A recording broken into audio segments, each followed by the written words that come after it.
this is the only supplement that new lifters need to be taking, and that is creatine. By the end of this video, you'll know exactly what creatine is, how it works, who it's for, what type of creatine you should buy, and the issues surrounding creatine.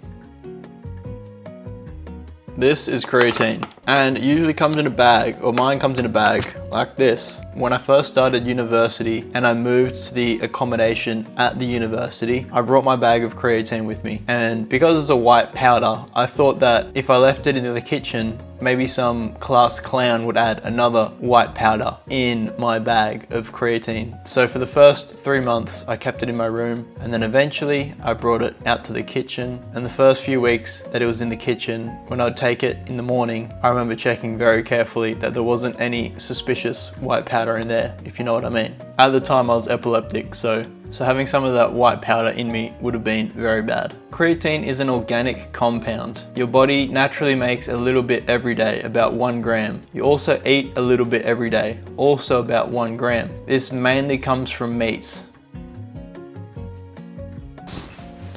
So, how does creatine work? Once you absorb the creatine, it goes into your muscles. Once it's in your muscles, it pulls water into the muscle. So now the muscle is full of both creatine and water, your body can make short-term energy easier. More short-term energy makes you stronger, which helps you build muscle faster. However, creatine is also absorbed in your brain.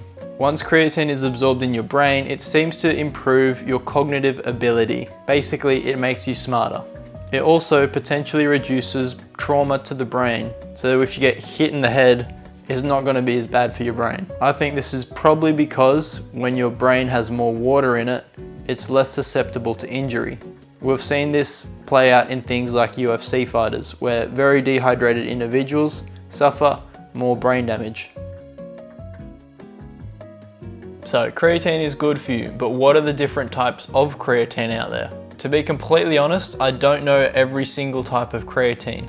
There are lots and lots of different types. However, there's only one that you really need to know about because it's the most effective, and surprisingly, it's also the cheapest. So I'll just repeat that for you. The most effective type of creatine, the best type of creatine, is also the cheapest type of creatine. They are the same type. So don't go spending tons and tons of money on creatine. So the type of creatine that you should buy is creatine monohydrate. This is the most researched, the most effective, and the cheapest type. I get mine from bulk supplements. I'm not sponsored by them or anything. It just seems to be the cheapest, and it's creatine monohydrate. It's all the same. Probably don't get it from Woolies because it's way more expensive. Well, if you're watching this video, you're probably interested in the gym, but really everybody should be taking creatine because it improves your brain capability.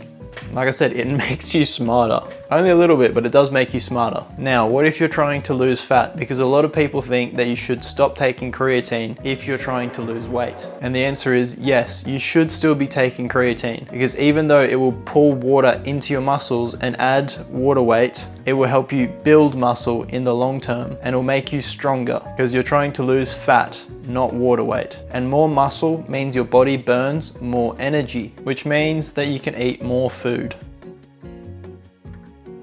So, how do you take creatine?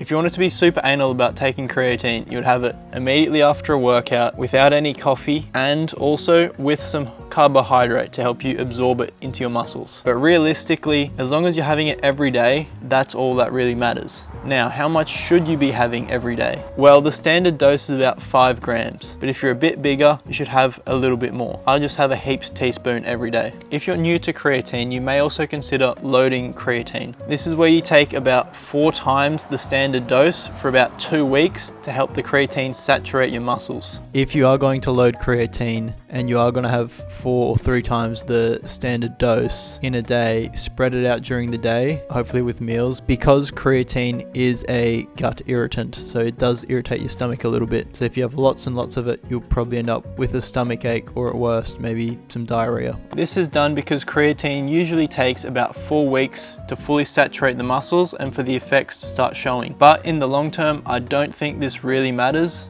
because as long as you start taking it and then keep taking it, you're going to see the same results.